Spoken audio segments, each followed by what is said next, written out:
I was on a date last night and I did something really embarrassing. And I'll tell you what it was in a second. But what it did do was make me reflect back to how my dates used to be and the person that I used to be on dates. And if I was to sum it up in a word, I think it'd be boring. That my dates felt really safe. There was no particular highs and there were no particular lows. I just kind of kept everything in this kind of middle ground where everything felt in control and very bland but safe. And I wanted to speak to what causes this and why she might find you boring, because they've studied date patterns, and of all the positive dates they collated, what was the one word that was always fed back as the most positive thing about that date? It was that it was fun. And if you're going on dates and they don't feel fun, this is the reason why. You are likely burying down who you really are, and one, not being vulnerable, and two, not telling the truth. And what I mean by that is the real you has a lot of sharp edges. You're going to have some quirky tastes in some things and some very dodgy beliefs in other ways. And that is what a real person is. They have all these edges to them. But when we go out on a date, especially if you're a guy that's quite shy and you're not that experienced, you think you need to hide so much of yourself that, oh no, she won't like me if she knows that I really like Taylor Swift.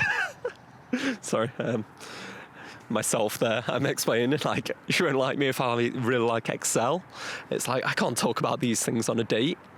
And what ends up happening is you get these like pre-scripted topics that you think's okay to talk about that are just purely things you know are very safe, that a lot of people agree with, and you don't really tell the truth. You don't really show this person who you are, because everything you're discussing, it's not really unique to you.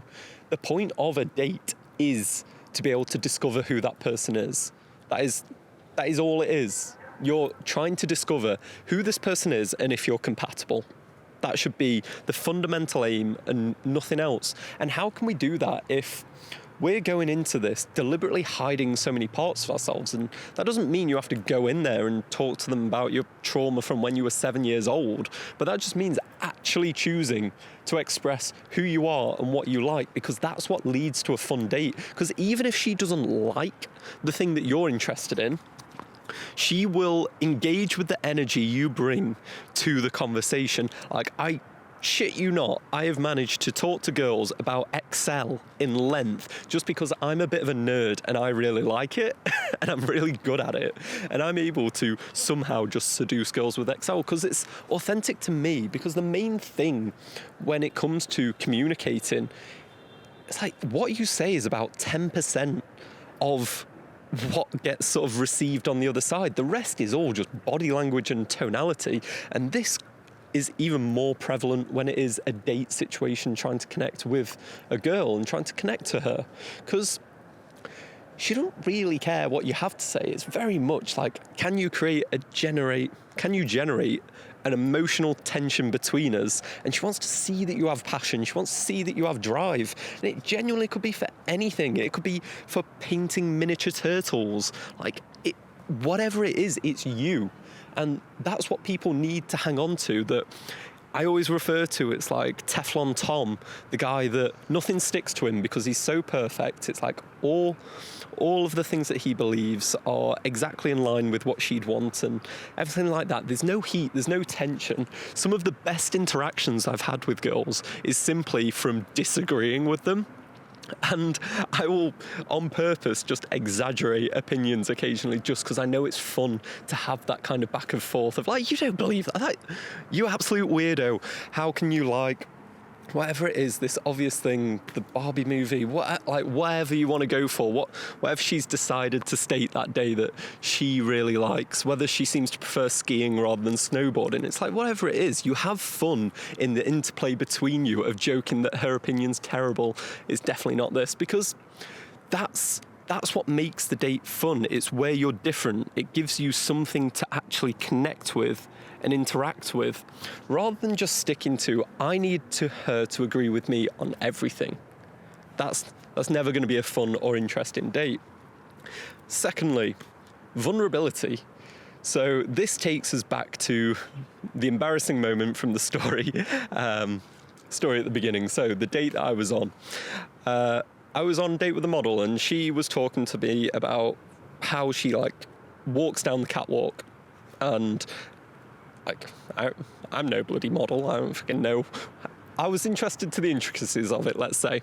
And she was talking to me, one foot in front of the other, and you go to the end and then you have to strike a pose. And for some reason, in my head, when she said strike a pose, the only thing that I could think was the Ronaldo, Sue kind of thing. That was just what came to my mind. So I kind of asked, I was like, part of me was like, is this an acceptable date conversation? I was like, fuck it. If it's coming to your head, then it is. Realistically, unless you've got some absolute warning sign saying, no, don't speak about that, it's pretty natural. It's a natural conversation. So I asked her, and then she didn't actually know what I meant. So she said, she just kind of stared at me I don't know what that means.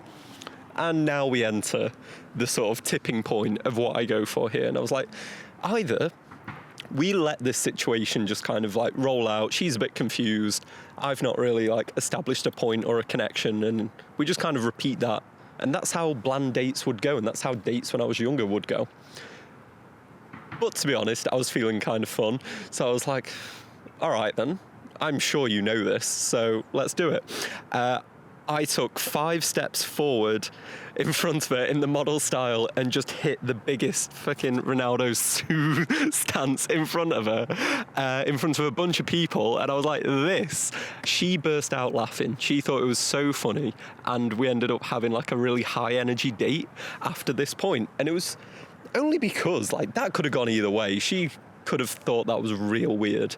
And that's where vulnerability comes into play. There's a necessity for you to have a level of vulnerability on a date, because that's where things get exciting, things get interesting when you're playing on the edge. But it's scarier, you could fail, but in your willingness to play on the edge and be vulnerable with your actions and potentially embarrass yourself, tell a joke that maybe she won't like, that she doesn't think's funny, do something that could easily be interpreted as embarrassing, then that's what makes your dates exciting. That's why she won't find you boring. That's why she'll start to really think about all those quirky things you have about you, and they're memorable. I know for a fact she's not going to forget that, because it was just ridiculous. And she ended up she laughed so much, and then I tried to convince her to do it as well, and I got a mini one. She was a little bit self-conscious and she would not do it properly, but we still had that kind of fun interaction together. So if you're struggling and wondering, do girls find me boring, it's going to be for one of these 2 reasons. It's going to be that you're not telling the truth and you're not showing who you are, because human beings are some of the most complex. Well, we are the most complex creature in existence, and it's the idea that you're boring just isn't true. That isn't the case. I know for a fact you have all these quirks about how you act in your day. You have these things going on of who you are and what you like. The only reason you'd come across as boring is if you're hiding them. You're not telling the truth. So find a way to start telling the truth, and on top of that, be a bit more vulnerable. Because if you want to be fun, it requires a willingness to fail. And a willingness to fail is always being vulnerable.